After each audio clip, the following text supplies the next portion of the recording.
साथियों नमस्कार। गौतम अकेडमी सुल्तानपुर में आपका हार्दिक स्वागत है। आज हम आपको भारतीय राज्य व्यवस्था के नए अध्याय के विषय में बताएंगे। तो सबसे पहले आप हमारे चैनल को सब्सक्राइब कर लीजिए, बेल दबा के ऑल पे ओके कर लीजिए, जिससे सभी नोटिफिकेशन आपको मिलता रहे। हमें विश्वास है कि हमने अभी तक जो वीडियो आपको दिया होगा बहुत ही आपको पसंद आया होगा।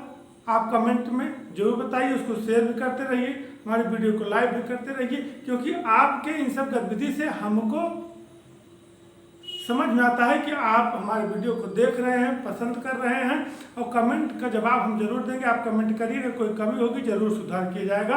अगर उसमें कोई आपको कहीं कन्फ्यूजन या कोई समस्या हो तो आप बताइए, उसका पूरा सुधार आपको किया जाएगा। तो आप जानिए कि हम पोल्ट्री से संबंधित जितने भी टॉपिक हैं एक एक करके लगभग हम समापन को पहुंचे हैं। थोड़े बचे हुए जो टॉपिक हैं उनको कवर करके फिर नया कुछ आपको पढ़ाएंगे। तो हमारे चैनल को आप सब्सक्राइब जरूर कर लीजिए, जिससे जो भी नोटिफिकेशन हो, जो भी जानकारी हो आपको मिलता रहे। भारतीय संविधान की प्रस्तावना से लेकर एक क्रमबद्ध तरीके से हम आपको जो वीडियो दिए हैं, बचे हुए वीडियो हम आपको पूरा देंगे, पूरा संविधान पढ़ाएंगे। आप हमारा वीडियो खोलकर पूरा संविधान के जितने पार्ट है आप आसानी से समझ सकते हैं, एग्जाम आसानी से हल कर सकते हैं। तो आज हम आपको वित्त आयोग के विषय में बताएंगे। वित्त आयोग देखिए महत्वपूर्ण टॉपिक है, एग्जाम में पूछा भी जाता है। वित्त आयोग फाइनेंस कमीशन। आज हम आपको फाइनेंस कमीशन के विषय में बताएंगे, वित्त आयोग।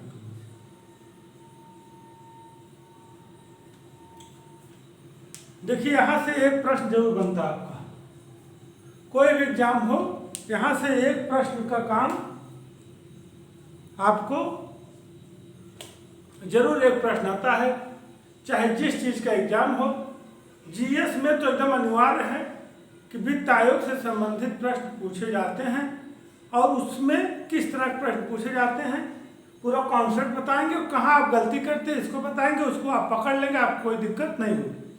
तो वित्त आयोग के जो फैक्ट चीजें, इसका अनुच्छेद, इसके संगठन, ये सब चीजें आप पढ़ लेते हैं। कार्य में इसका पूछता है कि कौन सा कार्य इसका नहीं है, इसके 3 कार्य दे देते हैं, एक कार्य ऐसे देते हैं जो इसका कार्य नहीं है, वहीं आप गलती करते हैं।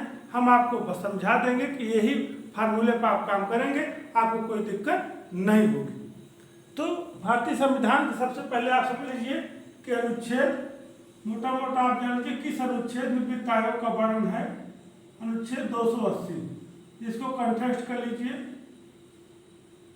देखिए जिस चीज का संविधान में वर्णन है वो संवैधानिक है, जिस चीज का संविधान वर्णन गैर संवैधानिक या संवैधानिक है।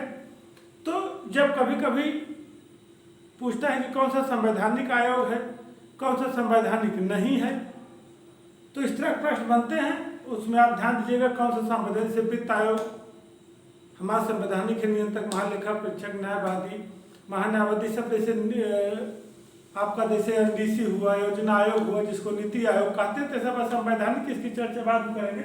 हम आप चर्चा करते हैं वित्त आयोग। इंपॉर्टेंट, एकदम धैर्य से आप सुनिए, जहाँ आवश्यक हो लिखते रहिए। वीडियो हमारा आप देख लीजिए कि भारतीय संविधान के आर्टिकल 280 के तहत देखिए लेक्चर या जो भी टॉपिक बताया जा रहा है, तो जो लिखा है, जो इम्पोर्टेंट चीजें उसको तो लिखाया ही जाता है, लेकिन आप ध्यान से और बातों को सुनिए कि सारी बातें लिखी नहीं जा सकती हैं। जो मुंह से हर बातें निकलती हैं वो लिखी नहीं जा सकती। वो परीक्षा के पॉइंट व्यू से भी, आपके कॉन्सेप्ट व्यू से। आप पूरा कॉन्सेप्ट सीधे सीधे जो पढ़े हैं उसको लिख गए हैं, कभी कभी इससे रिलेटेड अनकॉन्सेप्चुअल क्वेश्चन भी पूछ लेता है, तो आपको बहुत समस्या होती है। जब आप हमारा टॉपिक जो भी पढ़ाया जा रहा है शब्दों को ध्यान से सुने हैं, उसको समझे हैं, एकाग्र मन से उसको कंसंट्रेट होके जब आप अपने आप को समझे हैं तो उससे प्रश्न हल हो जाते हैं। अब आप यहां समझिए कि भारतीय संविधान के आर्टिकल 280 के द्वारा वित्त आयोग की व्यवस्था की गई है, वित्त आयोग के बारे में बताया गया है। यह एक संवैधानिक आयोग है। इसका गठन कौन करता है? वित्त आयोग का गठन कौन करता है? समझिए, इसका गठन कौन करता है? राष्ट्रपति।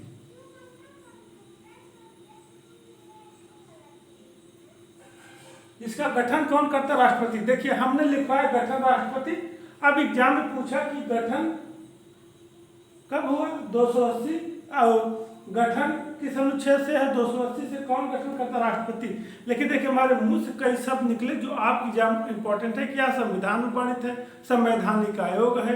यदि पूछा जाए कौन सा संवैधानिक कौन सा गैर संवैधानिक है, इसमें भी इस तरह के प्रश्न में भी इससे आसानी आपको होगी।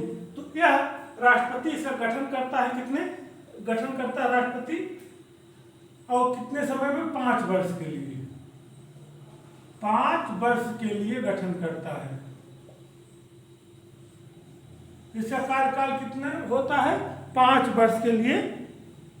और एक चीज और समझिए, ये तो मुख्य चीज है, यही पूछता भी है, लेकिन आवश्यकता अनुसार उससे पहले भी कर सकता है। आवश्यकता अनुसार उससे पहले भी करता है। उससे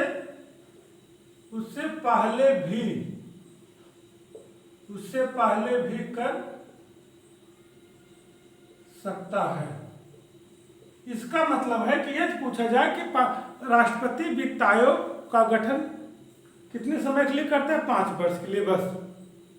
लेकिन यदि कथन कारण 1 सही 2 सही तरह प्रश्न बनते हैं, उसमें समाहित कर देता है 5 वर्ष के लिए होता है और आवश्यकता उससे पहले भी कर सकता है, तो इसको भी हम सही मानेंगे क्योंकि वो कर सकता है। तो अब आप समझिए कि अब गठन हो गया 5 वर्ष के लिए, आवश्यकता अनुसार पहले। अब संरचना।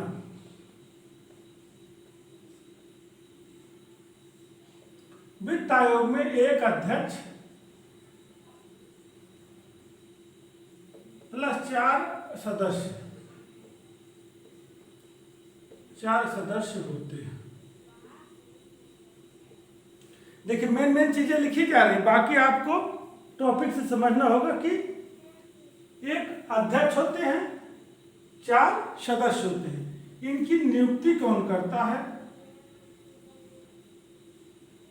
इनकी अगर नियुक्ति का बात आए, इनकी नियुक्ति की बात आए, इनकी नियुक्ति कौन करता है, तो आपको कंफ्यूज नहीं होना। इनकी नियुक्ति करता है हमारा राष्ट्रपति। गठन भी राष्ट्रपति और इनकी नियुक्ति भी राष्ट्रपति करता है। और इनकी समय सीमा या पुनर्नियुक्ति भी राष्ट्रपति तय करता है। इनकी समय सीमा कब तक के रहेंगे? समय सीमा प्लस पुनर्नियुक्ति। पुनर्नियुक्ति फिर से इनको नियुक्त किया जाए कि नहीं किया जाए, यह भी राष्ट्रपति तय करता है। देखिए शब्दों के समझिए, जो हम कह रहे हैं उसको भी समझिए, जो लिख रहे हैं उसको भी समझिए। जहां इंपॉर्टेंट चीजें हम उसको जरूर नोटेट कर दे रहे हैं। आपको समझिए कि संरचना एक अध्यक्ष 4 सदस्य होते हैं जिनकी नियुक्ति राष्ट्रपति होता है।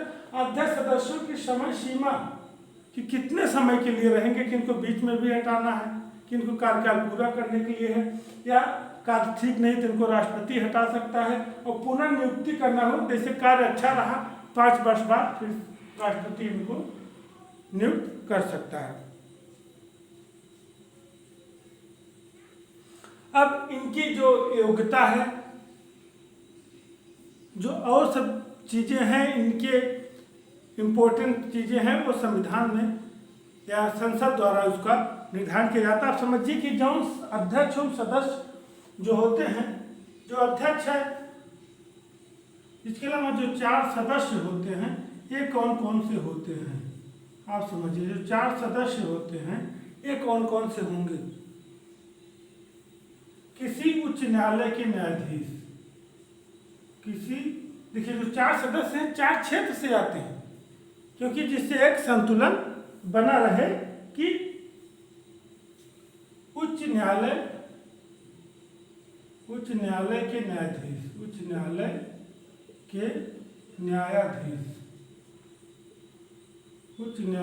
न्यायाधीश, समझिए कि जो किसी भी उच्च न्यायालय के न्यायाधीश या इस पद के लिए योग्य व्यक्ति, योग्य व्यक्ति। समझिए कि किसी भी उच्च न्यायालय के न्यायाधीश हो पहला, या इस पद के लिए योग्य व्यक्ति, जो योग्य व्यक्ति हो जिसको राष्ट्रपति समझे कि यह योग्य है, काम कर सकता है, उसको नियुक्त कर सकते हैं। ऐसा व्यक्ति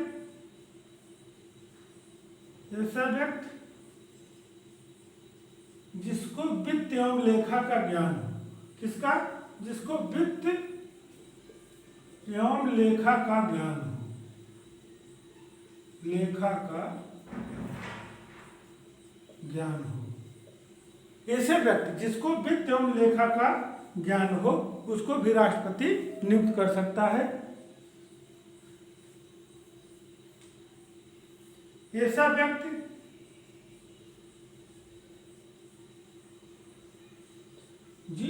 जिसको प्रशासन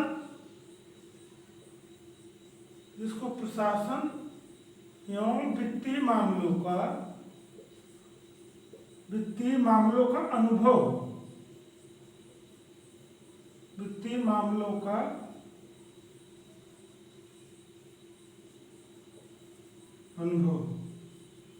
प्रशासन और वित्तीय मामलों का अनुभव हो। ऐसा व्यक्ति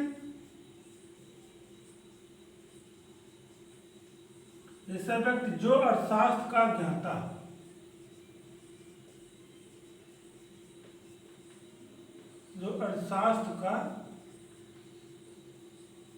ज्ञाता हो। अब समझिए कि जो 4 सदस्य होते हैं, अध्यक्ष जिसको राष्ट्रपति समझे कि वित्तीय मामलों का या उन चीज़ों का, प्रशासन का जो कुशल नेतृत्व कर सकता है, जिसके अंदर लीडरशिप की क्षमता हो, जो कार्य को आसानी से कर सकता है, डील कर सकता है, जो वित्त आयोग के जो मूल उद्देश्य है उसको पूरा कर सकता है, उसको अध्यक्ष बना देगा। लेकिन जो सदस्य होंगे उसमें 4 क्षेत्र से आएंगे।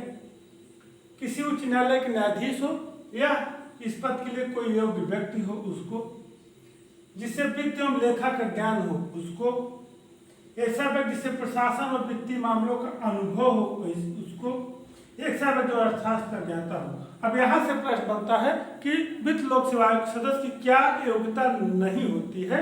तो इसमें 3 दे देगा, 1 2 3, एक कोई और दे देगा, या 1 2 3 देगा, एक और कोई विकल्प दे देगा। तो जब इसको आप 4 समझे रहेंगे कौन सी योग्यता नहीं होगी, आप उसको कर ले जाएंगे। तो ये रहा आपका इनका संरचना कि अध्यक्ष 4 सदस्य होते हैं, इनकी योग्यता क्या कैसे कार्यकाल से भारतीय संविधान द्वारा, संसद द्वारा निर्धारण किया जाता है, राष्ट्रपति इनकी नियुक्ति करता है। जो 4 सदस्य होते हैं वो 4 विभिन्न क्षेत्रों से होते हैं। अब वित्त आयोग जो है, वित्त आयोग, एक प्रश्न ये भी बनता है, समझिए वित्त आयोग एक सलाहकारी आयोग है। कौन सा आयोग है? सलाहकारी आयोग। एक सलाहकारी, ये भी एक वित्त आयोग कैसा आयोग? एक सलाहकारी आयोग है। तो कहने का मतलब है कि सलाहकारी आयोग इसलिए कि यह एक सलाह देता है,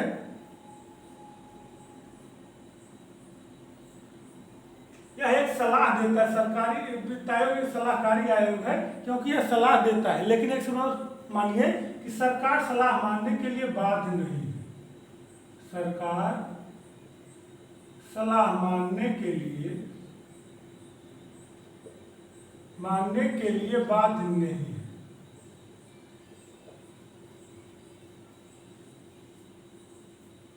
तो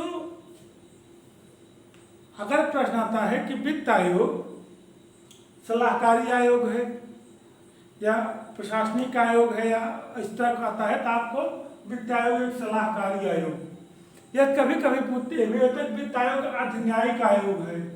वित्त आयोग एक अर्ध न्यायिक आयोग है। अर्ध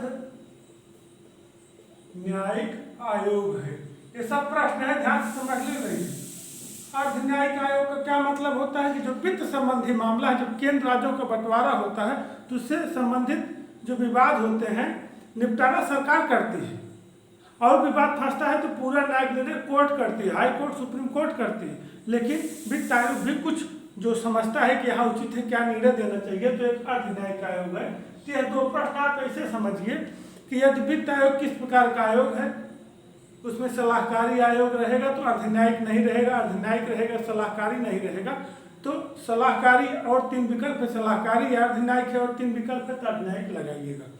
अब अपनी रिपोर्ट समझिए कि वित्त आयोग जो है, वित्त आयोग अपनी रिपोर्ट राष्ट्रपति को देता है। अपनी रिपोर्ट जो है किसको देता है? राष्ट्रपति। वित्त आयोग अपनी रिपोर्ट राष्ट्रपति को देता है, राष्ट्रपति को देता है और राष्ट्रपति उसे संसद के पास ले जाती है। राष्ट्रपति उसे संसद के पास ले जाती है, संसद के पास ले जाती है। अब आप समझिएगा कि जो इम्पोर्टेंट चीज क्या है कि प्रश्न बनता है कि वित्त आयोग अपनी रिपोर्ट किसको देता है, तो राज्यपाल, राष्ट्रपति, संसद, विधानमंडल, इस तरह विकल्प बनेगा। तो आप यही याद रखिएगा राष्ट्रपति, क्योंकि अपनी रिपोर्ट है किसको देता है? राष्ट्रपति को। अब आप समझिए कि वित्त आयोग से जो संबंधित है ये 3 लाइन आपको याद हो कि सलाहकारी आयोग है, अर्धन्यायिक है, राष्ट्रपति को अपनी रिपोर्ट देता है। तो प्रश्न जो बनेगा उसी हिसाब से आप अपना काम कर लेंगे। अब आप समझिए एक चीज और चर्चा कर लेते हैं कि वित्त आयोग जो है वर्तमान कौन सा वित्त आयोग है, इसको आप समझिए। वर्तमान में 15वां वित्त आयोग रनिंग पर है। 15वां वित्त आयोग कार्य कर रहा है, वित्त आयोग कार्य कर रहा है। ये प्रश्न बनता है कि वर्तमान में कौन सा वित्त आयोग कार्य कर रहा है, तो 15वां। और 15वें वित्त आयोग का समय, 15वें वित्त आयोग का समय क्या है? वित्त आयोग का समय 2020 से 25, 2020 से 2025। इसको भी याद कर लीजिए कि 15वां वित्त आयोग का कार्यकाल 2020 से 2025। इसके अध्यक्ष कौन हैं? इसके अध्यक्ष N.K. Singh. N.K. Singh, confuse मत होइएगा, अगर विकल्प N.K. सिंह ना करके नंदकिशोर सिंह दे दिया है, नंद किशोर सिंह, तो आपको कंफ्यूज नहीं होना है, नंदकिशोर सिंह लगा दीजिए। ये प्रश्न भी इम्पोर्टेंट है, पूछ लेता है कि वर्तमान में कौन सा वित्त आयोग काम कर रहा है? 15वां। इसका समय क्या है? 20 से 25। और उसके बाद जो है इसके अध्यक्ष कौन है? N.K. सिंह। अब इसके बाद हमारा 16वां, 25 के बाद 16वां, जैसे 20, 21, 22, 23, 24, 25, तो 25 के बाद हमारा 16वां, 26, 27, 28, 29, 30 तक हमारा उधर 16वां हो जाएगा। अभी हम 15वां करते हैं। एक चीज और जानते चलिए, प्रथम वित्त आयोग। प्रथम वित्त आयोग का गठन कब किया गया था? का गठन कब किया गया था?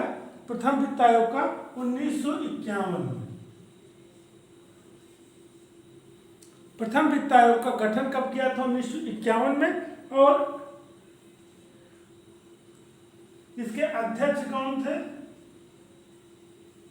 इसके अध्यक्ष केसी नियोगी।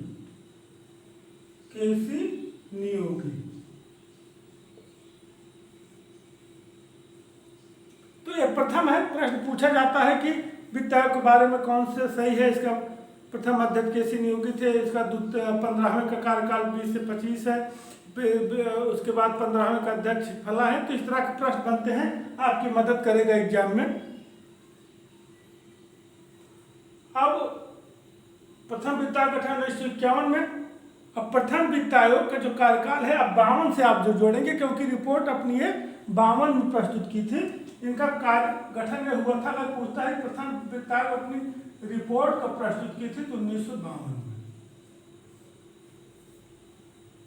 तो इस तरह से 52 से आप अगर बीच में कार्यकाल पूछता है तो आप 52, 5, 57, तो इस तरह से आप जो है लगातार जो है आप अपने आप से उसको सेट कर सकते हैं। लेकिन इतना आप जानते रहिए कि प्रथम वित्त आयोग का गठन 1951 में हुआ था।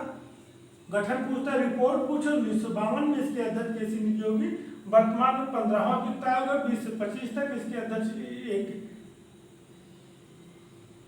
एन के सिंह है, ए के सिंह नहीं है, एन के सिंह, नंद किशोर सिंह है, एन के सिंह, इसको समझिए कि एन के सिंह,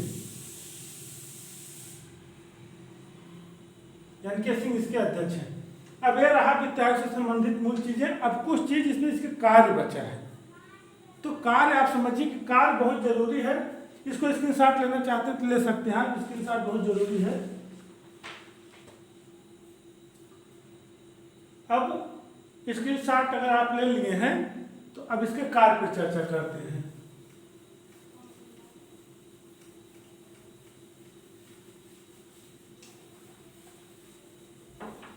वित्त आयोग का जो कार्य है, वित्त आयोग का कार्य, वित्त आयोग का कार्य, इसको ध्यान से समझ लीजिए, रटने की जरूरत नहीं है। यह पूछता जरूर है कौन सा वित्त आयोग का कार्य नहीं है, यही पूछता है। 3 कार्य दे देगा, 1 नहीं दे देगा, फंसे रहेंगे आप। नंबर 1 जो है कि वित्त आयोग के कार्य जो है, वित्त आयोग जो विभिन्न कार्यों की सिफारिश राष्ट्रपति से करता है, वही उसके कार्य हैं। तो केंद्र राज्यों के बीच जो है करों का बंटवारा, पहला इंपॉर्टेंट, यही याद कर लीजिए। केंद्र और राज्यों के बीच, केंद्र और राज्यों के बीच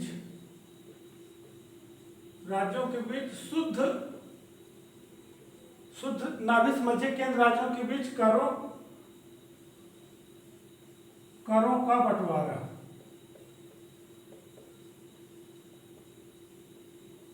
पहला इंपॉर्टेंट, केंद्र राज्यों के बीच करों का बंटवारा, या इनके बीच जो है जितने भी कर हैं, कैसे केंद्र का रहेगा, कौन राज्य का रहेगा, इस तरह के जो भी किसी भी शब्दावली में आए उसमें अलग अलग शब्द कह सकते हैं कि केंद्र राज्यों के बीच करों का शुद्ध रूप से उनका बंटवारा, या केंद्र राज्यों के बीच आने वाले करों का आवंटन, कुछ भी आए आप हूबहू ये कॉन्सेप्ट समझिए। केंद्र राज्यों के बीच करों का जो बंटवारा है उससे संबंधित कर।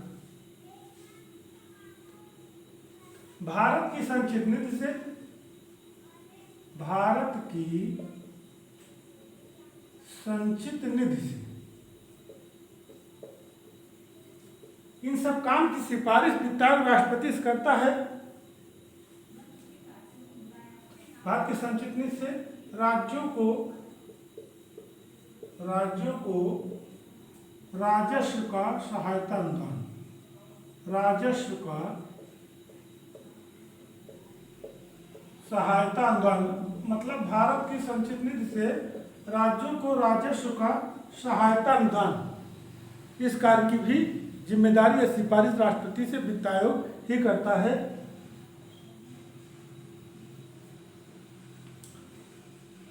पंचायतों, नगरपालिकाओं,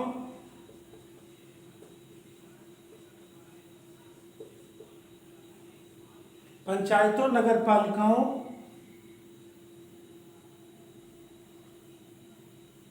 के संसाधनों के लिए, देखिए ध्यान समझिएगा, जो पंचायत, ग्राम पंचायत और संसाधनों के लिए,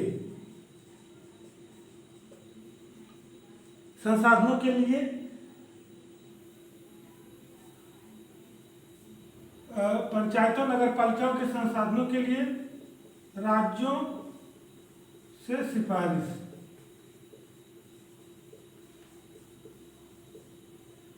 किया जो है केंद्र राज्य किस तरह बंटवारा हो, भारत के संघ राज्यों के लिए। अब राज्य जो पंचायत और नगर पालिकाओं के लिए देते हैं उनके लिए भी यह सिफारिश करता है कहीं वो अछूता न रह जाए। राष्ट्रपति द्वारा आयोग को, राष्ट्रपति द्वारा आयोग को सुदृढ़, राष्ट्रपति द्वारा आयोग को सुदृढ़, राष्ट्रपति द्वारा आयोग को सुदृढ़ वित्त हित में अन्य निर्देश, वित्त हित में अन्य निर्देश। ये चार चीजें आप एकदम कंठस्थ कर लीजिए। किताब में थोड़ा सा जब आप पढ़ेंगे तो शब्दावली थोड़ा क्लिष्ट दी गई है। वित्त आयोग का कार्य आप पढ़ेंगे उसमें संवैधानिक भाषा का उल्लेख किया गया है, जो आपको परीक्षा में याद नहीं रहता है। उसके दृष्टिकोण में ये हम इस तरह से बनाए हैं कि आपको दिक्कत नहीं होगी। अब समझिए वित्त आयोग का कार्य क्या है कि यह एक सलाहकारी आयोग है। हम पहले बता दिए हैं कि यह एक सलाहकारी आयोग है। सलाहकारी मतलब है कि यह सलाह देता है, सलाह देता है। यह अपनी रिपोर्ट तैयार करता है, किसको देता है, राष्ट्रपति को। राष्ट्रपति संसद के पास ले जाती है। तो एक चैनल है, तो जो सलाह राष्ट्रपति को देता वही इसके कार्य है। तो सबसे पहले इसका कार्य जो है कि भारत केंद्र और राज्यों के बीच शुद्ध करों का बंटवारा, पहला कि जिससे केंद्र राज्य का विकास समान रूप से हो। देखिए गांव का विकास होगा तो ब्लॉक का विकास होगा, ब्लॉक का, तहसील का, जिला का, तो जो है प्रदेश का, देश का। तो जिससे संतुलन बना रहे कि राज्यों का विकास होता रहे, तभी देश, कोई देश नहीं महान होता, वहाँ के लोग महान होते हैं, उनकी महानता से देश महान कहा जाता है। तो राज्यों के संतुलन बनाने के लिए बंटवारा आवश्यक है। भारत की संचितनी से राज्यों को राजस्व सहायता प्रदान करना, जिससे उनको जहाँ आवश्यकता पड़े उनको जो है कि राजस्व सहायता मिले। पंचायतें, नगर पालिकाएं संसाधनों के लिए राज्यों की सिफारिश करना कि जो पंचायत है, हमारी ग्राम पंचायत, नगर पालिका, जो नगर पालिका है, इनके विकास के लिए जो है राज्यों से सिफारिश करना कि इनका भी विकास होना चाहिए, क्योंकि पंचायत का विकास होगा तभी किसी राज्य का विकास संभव है। राष्ट्रपति द्वारा आयोग को सुदृढ़ वित्तीय हित में अन्य कोई निर्देश, यदि कोई चीज आवश्यक समझता है तो राष्ट्रपति सलाह देता है। अगर याद है केंद्र राज्य बंटवारा, भारत संचित राज्य सहायता, पंचायत नगर पालिकाओं के लिए और आवश्यक चीजें, तो ये जो है आपको अगर याद है तो आपको जो है राष्ट्रपति कार्य संबंधित, जो वित्त आयोग के कार्य संबंधित जो प्रश्न आएंगे दिक्कत नहीं होगी। देखिए का प्रश्न पर चर्चा कर लेते हैं कि प्रश्न आता है कि वित्त, एक आध प्रश्न जो बनता है वित्त आयोग से, जहां लोग थोड़ा कंफ्यूज करते हैं, उस पर चर्चा करते हैं कि प्रश्न बनता है कि भारत में वित्त आयोग, भारत में कभी कभी संघीय भी लिखा रहता है, संघीय वित्त आयोग संबंध रखता है, संबंध रखता है। अब इसमें चार विकल्प रहेंगे, आपको आंसर जो है आप बता दे रहे हैं कि आपको सीधे जो आंसर रहेगा केंद्र और राज्य के बीच वित्त में, केंद्र और राज्य के बीच वित्त में। ये प्रश्न आपको बहुत बार मिलेगा, आप प्रैक्टिस सेट उठा देखिए कि भारत में संघीय वित्त आयोग संबंध रखता है केंद्र राज्य के संबंध में, वित्त के संबंध में, इससे आपको आसानी से हल कर लेंगे। एक प्रश्न और आता है कि वित्त आयोग द्वारा की गई सिफारिश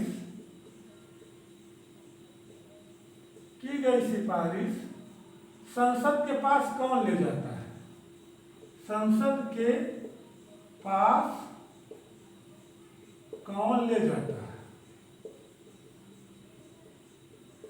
इस क्वेश्चन को हम इसलिए लिखा दिए हैं क्योंकि हम आप बताएं कि वित्त आयोग अपनी रिपोर्ट राष्ट्रपति को, राष्ट्रपति संसद को देता है। अगर सीधा क्वेश्चन पूछता है कि वित्त आयोग अपनी रिपोर्ट किसको देता है, राष्ट्रपति। यदि इस तरह पूछता है कि